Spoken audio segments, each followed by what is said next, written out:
सह नौ भुनक्तो सह वीर्यं करवावहै तेजस्विनावधीतमस्तु मा विद्विषावहै। ओम शांति शांति शांति। आज 1 मई 2021 में उपनिषद आश्रम उज्जैन से उपनिषद प्रस्थान में यजुर्वेदी कठोपनिषद के पहले अध्याय में तृतीय वल्ली का नवम मंत्र का विचार सुना था। आज 10वें मंत्र का विचार है इंद्रियादि का तारतम्य। आज का जो विषय है वो इंद्रिय आदि का तारतम्य। बड़ा सुंदर प्रसंग है और किससे कौन सूक्ष्म है, कौन महान है, कौन किस में लय होता है, आदि आदि ये जो तारतम्य का क्रम यहाँ शुरू करेंगे। कल सुना था कि विज्ञान सारथ्यरयस्तो मनः प्रग्रहवान् नरः सो अध्वनः पारमाप्नोति तद विष्णोः परमं पदम्।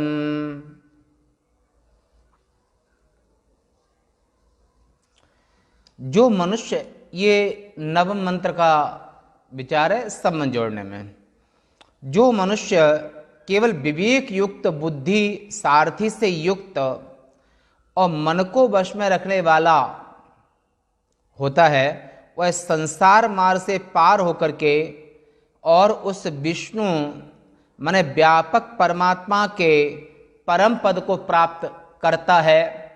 शर्त यह है जो कल आप सुना था कि वो इंद्रिय और मन के बस में न हो, मन और इंद्रियां जिसके बस में हो, सत्य स्वरूप हो, सत्य का कोई परित्याग न करे, धर्म का परित्याग न करे। वेद में जिसको सत्य कहते हैं, लोक में उसको धर्म पालन कहते हैं।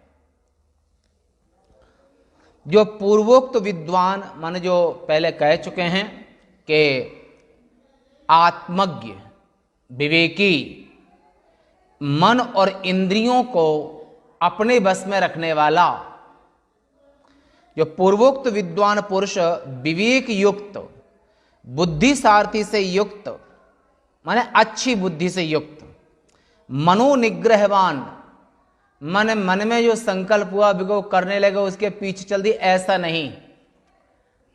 संकल्प विकल्पात्मक मन का संकल्प और विकल्प करना मन का स्वभाव है। और संकल्प विकल्प में कौन सा संकल्प धर्म और मर्यादा के अनुसार है, कौन सा सत्य मर्यादा के विपरीत है, ये निर्णय स्वयं कर्ता को ही करना होता है। मन तो जड़ है।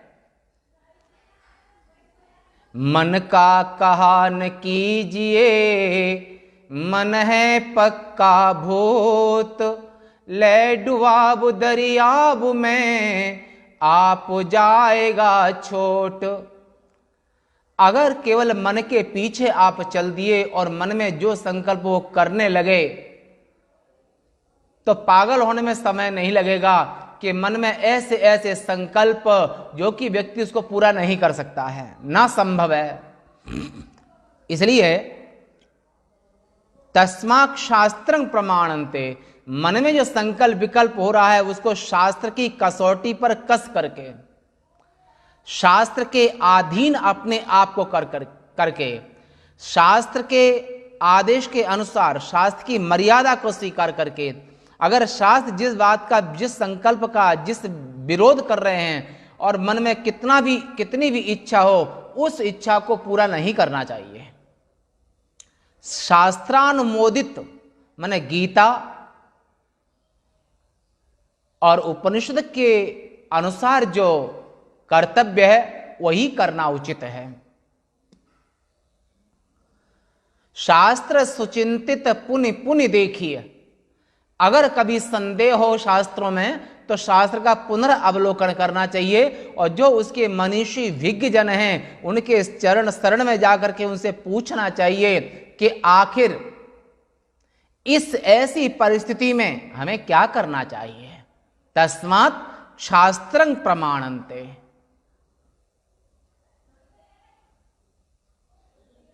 इसलिए शास्त्र ही प्रमाण है मनुष्य के लिए, हमें क्या करना चाहिए क्या नहीं करना चाहिए। न तुम्हारा मन प्रमाण है, ना इंद्रिय प्रमाण है, और ना ही लोक में जो लोग कर रहे हैं। लोक में इस संसार में नाना तरह के लोग पाप कर रहे हैं, और जो नहीं करना चाहिए वो कर रहे हैं, जो नहीं खाना चाहिए वो खा रहे हैं, जो नहीं बोलना चाहिए वो बोल रहे हैं। क्या उसके अनुसार लोक प्रमाण को मान करके आप वो काम करने लगोगे तो फिर आपका जीवन कहाँ जाएगा। जैसे सामान्य व्यक्ति वो जी रहे हैं वैसे आप जिएंगे। आपकी मर्यादित और सत्यनिष्ठा आत्मनिष्ठा वो कहीं पीछे रह जाएगी। हे नचिकेता, जो विवेकी पुरुष है वो मनोनिग्रहवान, माने मन को बस में रखने वाला, मन को अपने अधीन रखने वाला विवेकी पुरुष मन का गुलाम नहीं होता है। मन जिसका गुलाम होता है, इंद्रियों का गुलाम नहीं होता, इंद्रियां जिसका गुलाम होती हैं। तो ऐसा जो विवेकी पुरुष है, आत्मज्ञ पुरुष है, जो मन को निग्रह करने वाला, इंद्रियों को निग्रह करने वाला और शरीर को निग्रह करने वाला, सुबह ब्रह्म मुहूर्त में ब्राह्मे मुहूर्ते उत्थाय, ब्रह्म मुहूर्त में उठ करके स्नान शौच आदि से निवृत्त होकर के और सूर्योदय के सूर्य भगवान जब आए तो उनको सूर्य का अर्घ अवश्य देना चाहिए। शास्त्र आज्ञा है कि प्रातः काल में जल्दी उठना चाहिए, और अगर ऐसी और मन आलस कर रहा है उठने में, मन इंद्रियां आलस कर रही हैं, तो वहां पर राजदंडवत, तो तब साधक को राजा के दंड की तरह, जैसे अपराधी को राजा दंड देता है, ऐसे संयमी योगी पुरुष अपने मन इंद्रिय देह को दंड देता है। मानुष ते मुनि होई देह पर किए कसौटी।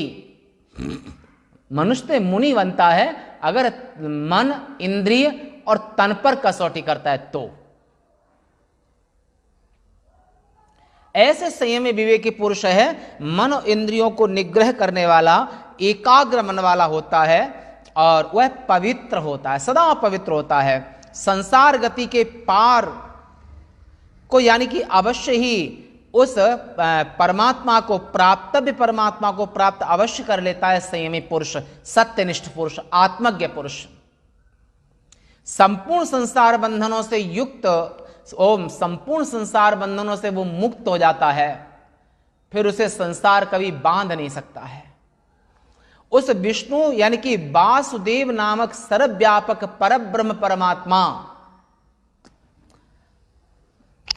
ब्रह्म को विष्णु कहा है, आत्मा को ब्रह्म कहा है।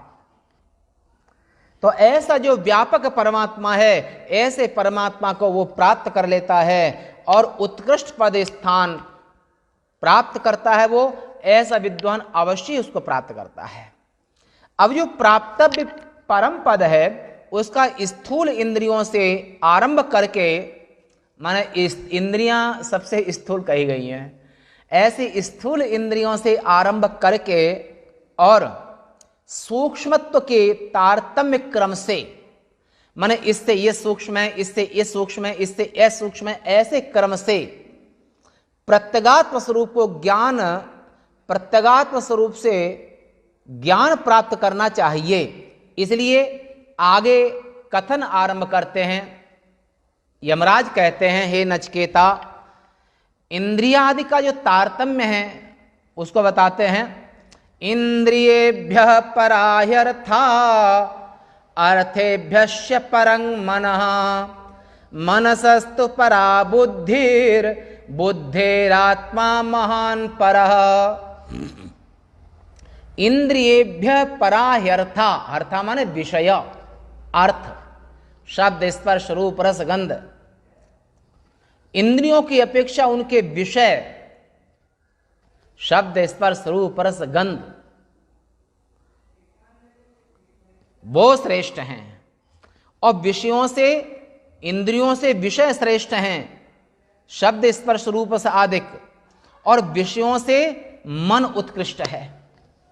विषयों से मन सूक्ष्म है, उत्कृष्ट है, और मन से बुद्धि पर है, शासिका है, उत्कृष्ट है, सूक्ष्म है, मन से भी, मन पर शासन करने वाली है, मन इंद्रियों पर शासन करने वाला है, और बुद्धि से भी महान, और बुद्धि से जो महान है उसे आत्मा महतत्व उत्कृष्ट है।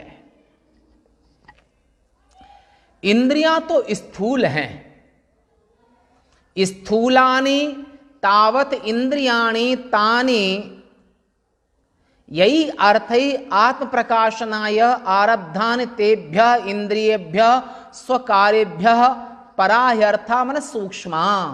इंद्रियों से जो विषय हैं, शब्द स्पर्श रूप रस गंध, हाथ का आदान प्रदान, पैरों का आगमन करना आदि आदि, तो इसलिए विषयों द्वारा अपने को प्रकाशित करने के लिए बनाई गई हैं, और वे विषय अपने कार्यभूत इंद्रिय वर्ग से पर यानी कि सूक्ष्म हैं, महान एवं प्रत्यगात्म स्वरूप हैं। इंद्रियों से वो सूक्ष्म हैं, उन विषयों से भी पर और सूक्ष्म और महान, पर सूक्ष्म और महान तथा नित्य स्वरूप भूत, इसका नाम मन है। मन के इतने विशेषण दिए, जो विषयों से भी सूक्ष्म है, यानी कि जो महान नित्य स्वरूप भूत मन है, जो मन शब्द का वाच्य और वाचक, मन शब्द का वाच्य, जो मन शब्द का वाच्य मन का आरंभक भूत सूक्ष्म है, क्योंकि वही संकल्प विकल्पादि का आरंभक है,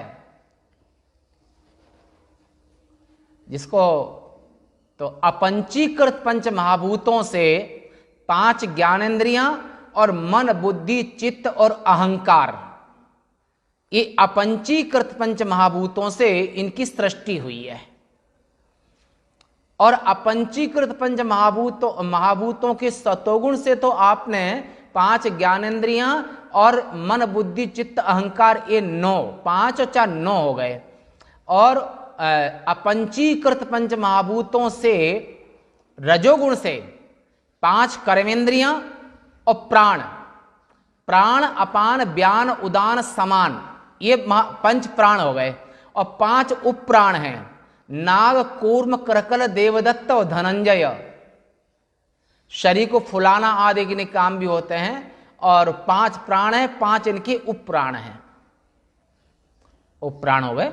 तो ये और जो है कर्मेंद्रियां, वाक पाण पाद उपस्थ और गुदा, ये 5 कर्मेंद्रियां, 5 प्राण, ये 10 के 10 अपंचीकृत पंच महाभूतों के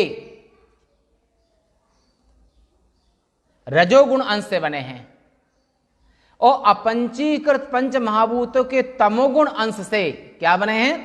शब्द स्पर्श रूप रस गंध। और तमह प्रधान 14 भुवनात्मक पूरा जो ब्रह्मांड है, अतल तल वितर तलातल रसातल पाताल महातल, ये जो 5-7 नीचे के लोक हैं, और भूर्भुव स्व महर जनः तपः सत्याख्य, ये 7 जो ऊपर के लोक हैं, ये 14 भुवन, ये भी तमह प्रधान प्रकृति से इनकी सृष्टि हुई है। तो जो प्रकृति के अपंचीकृत पंच महाभूतों के तमो अंश से शब्द स्पर्श रूप रस गंध, और जो तमह प्रधान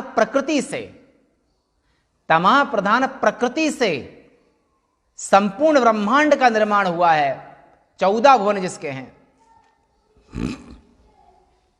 मन से भी पर सूक्ष्मतर और महत्तर एवं प्रत्यगात्म भूत, माने मन के भी प्रत्यागात्म भूत का अर्थ है कि मन की भी माने मन के अंदर रहने वाला, मन भी स्थूल है, जो मन से भी सूक्ष्म है, सूक्ष्म अंदर रह सकता है स्थूल के, पर स्थूल सूक्ष्म में अंदर कैसे रहेगा? तो इसलिए जो बुद्धि है, ये बुद्धि मन के भी अंदर, माने प्रत्यगात्म स्वरूप होकर के, माने मन की भी आत्मा बन करके मन पर शासन करने वाली और मन के अंदर रहने वाली, और मन के अंदर रह करके मन को नियंत्रित करती है। अपंचीकृत पंच महाभूतों से बुद्धि भी बनी है, अपंचीकृत पंच महाभूतों से मन भी बना है, पर मन से सूक्ष्म और प्रत्यगात्म भूत और महत्तर सूक्ष्मतर, तरस तमस प्रत्यय यहां पर होते हैं, अंतरतम के लिए होते हैं, तो यहां पर सूक्ष्मतर, मन से भी सूक्ष्म वो बुद्धि है, जो मन पर शासन करती है। जो जितना सूक्ष्म होगा वो शासन करेगा। मोटी बुद्धि वाले जो लोग हैं उन पर सूक्ष्म बुद्धि वाले लोग शासन करते हैं। पशु आदि मोटी बुद्धि वाले हैं तो चरवाहे भी पशु आदि पर शासन करते हैं, उनको चराते हैं, उनको हाँकते हैं, ये जहां ले जाना तो वहां ले जाते हैं। और जो राजा प्रजा से बलवान, सूक्ष्म और तेजस्वी होता है, राजा में 8 दिक्पालों का तेज होता है, तो राजा संपूर्ण प्रजा पर शासन करता है। और राजा पर शासन कौन करता है? धर्म राजा पर भी शासन करता है, जिससे राजा मनमानी नहीं कर सकता है। धर्म और राजा और प्रजा दोनों के ऊपर शासन करता है, क्योंकि वो अंतरतम है और सबका शासक है। प्रजापति के वक्षस्थल से, माने छाती से धर्म की उत्पत्ति हुई है, और प्रजापति के पीठ से अधर्म की उत्पत्ति हुई है। तो धर्म राजा पर भी शासन करता है, धर्म सभी पर शासन करता है। धर्म स्वयं सत्य है और सत्य स्वयं सिद्ध होता है। सत्य को किसी प्रमाण की, किसी की सहायता की, किसी की आवश्यकता नहीं होती है, सत्य स्वयं सिद्ध होता है। ऐसा जो मन के अंदर रह करके और मन से भी सूक्ष्म है और मन के अंतरतम में रहता है, अंतरतम में रहती है, उसका नाम बुद्धि है। शब्दवाच्य माने अध्यवसायादि का आरंभक भूत सूक्ष्म, माने अपंचीकृत पंच महाभूतों की सृष्टि, भूत सूक्ष्म। उस बुद्धि से भी संपूर्ण प्राणियों की बुद्धि का प्रत्यगात्म भूत होने से आत्मा महान है। और बुद्धि भी स्थूल पड़ जाती है, तो बुद्धि से भी जो सूक्ष्म है, बुद्धि के अंतरतम में जो रहता है, बुद्धि के अंदर रह करके बुद्धि पर शासन करता है, बुद्धि को प्रेरणा देता है, बुद्धि को शक्ति देता है और बुद्धि को निर्णय करने का सामर्थ्य देता है। और जो बुद्धि से भी पर सूक्ष्म अंतरतम प्रत्यगात्म स्वरूप, उसे महान कहते हैं, उसे महान कहते हैं। जो बुद्धि के भी अंतरतम में रहता है, बुद्धि का प्रत्यगात्म भूत होने से आत्मा महान है। बुद्धेर आत्मा महान परा, क्योंकि वह सबसे बड़ा है। आत्मा से बड़ा कोई भी नहीं है, न बुद्धि न मन, ये भी भूतों के कार्य हैं। मन, बुद्धि, चित्त, अहंकार, 5 ज्ञानेंद्रियां, 5 कर्मेंद्रियां, 5 प्राण, 5 उपप्राण यानी कि नाग, कूर्म, कर्कड़, देवदत्त, धनंजय, और 5 चेंद्रिय गोचरा, और जो इंद्रियां जहां पर जिन विषयों का भोग करती हैं, ये जो शब्द, स्पर्श, रूप, रस, गंध, ये भी जो है, ये जितनी भी सृष्टि है, चाहे सूक्ष्म सृष्टि हो चाहे स्थूल सृष्टि हो, दोनों की दोनों सृष्टि ये माया का कार्य है, माया का कन्वर्ट रूप है। जैसे दूध का विकार दही बनता है, दूध से ही दही बनता है, अगर दूध को अलग कर लो दही बनेगा कैसे?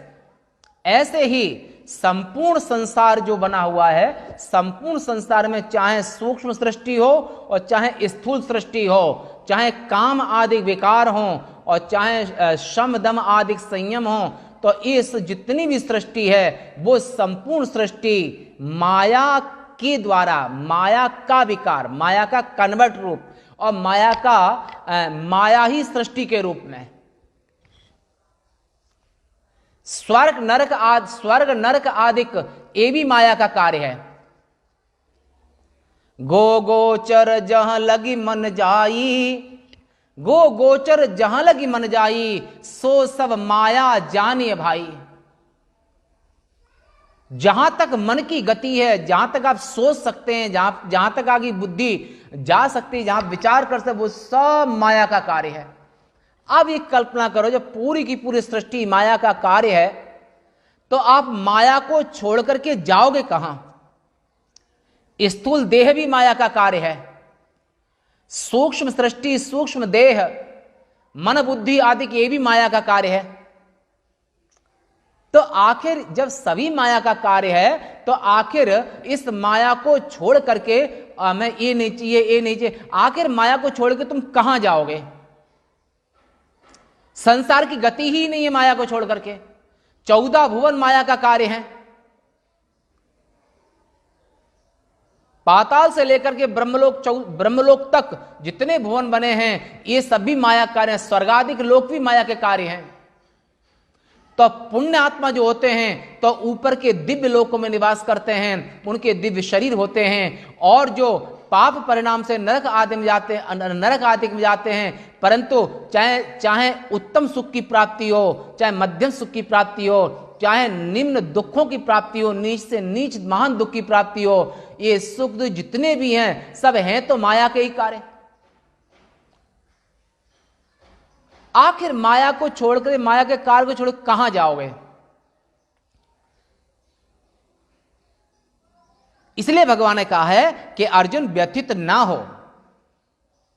पश्यन स्पर्शन जिग्रहण अस्तन गच्छन स्वपन श्वसन प्रलपन विसर्जन ग्रहणन उन्मिशन निमिशन नभे इंद्रियाणि इंद्रियार्थेषु वर्तन्त इति धारयन। श्रीमद् भगवद गीता के 2 अध्याय में कहा है कि अर्जुन ये इंद्रियां भी माया का कार्य है, विषय भी माया का कार्य है, बुद्धि भी माया का कार्य है, इनके परिणाम भी माया के कार्य हैं। तो आखिर इसलिए माया में बरत रही है। सतोगुण, रजोगुण, तमोगुण, तीनों गुणों के कार्य, तीनों गुणों के परिणाम आखिर इसलिए अर्जुन से कहा था, हे अर्जुन निस्त्रैगुण्यो भवार्जुन, हे अर्जुन तुम निस्त्रैगुण्य होकर के, तीनों गुणों से अतीत होकर के, तीनों गुणों के साक्षी होकर के, तीनों गुणों के प्रकाशक होकर के कैसे चिंतन करो? अहम आत्मा गुड़ाकेश, गुड़ा का मतलब निद्रा, हे निद्रा जी जो तीनों गुणों को त्याग करके, तीनों गुणों का जो साक्षी है उस साक्षी को मैं करके चिंतन करो। यही बात यमराज कह रहे हैं नचिकेता, ये जो है क्योंकि वह सबसे बड़ा आत्मा, सबसे महान है, सबसे सूक्ष्म है और माया से भी पर है, अर्थात अव्यक्त से जो सबसे पहले उत्पन्न हुआ था, जिसको हिरण्यगर्भ कहते हैं, जिसको ब्रह्मा कहते हैं, जिसको हिरण्यगर्भ कहते हैं, जिसको ब्रह्मा कहते हैं, जो सृष्टि में सबसे पहले हुआ था और जो समष्टि